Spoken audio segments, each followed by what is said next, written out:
Audio leaks की तहकीकात के लिए कायम जुडिशल कमीशन ने काम का आगाज कर दिया। तमाम तहकीकात को पब्लिक किया जाएगा। हसास मामला सामने आया तो इन कैमरा दरखास्त का जायजा लिया जाएगा। हुकूमत से तमाम ऑडियोज का रिकॉर्ड तलब। ट्रांसक्रिप्ट में गलती हुई तो मुतालिका अफसर के खिलाफ कार्रवाई होगी।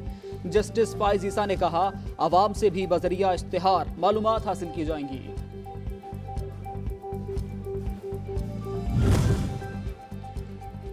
वज़ीर-ए-आज़म एक रोज़ा दौरे पर कोयटा चले गए। शहबाज शरीफ 34वीं नेशनल गेम्स का बाकायदा इफ्तिताह करेंगे। वज़ीर आला बलोचिस्तान अब्दुल कुद्दूस बजिंजो वज़ीर-ए-आज़म का इस्तकबाल करेंगे। सियासी ज़ोमा से मुलाकातें भी शेड्यूल।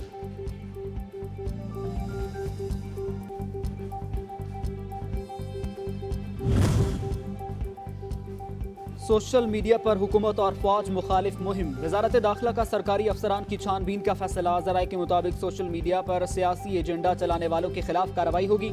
इंटेलिजेंस एजेंसीज को टास्क सौंप दिया गया। 3 माह में रिपोर्ट तलब।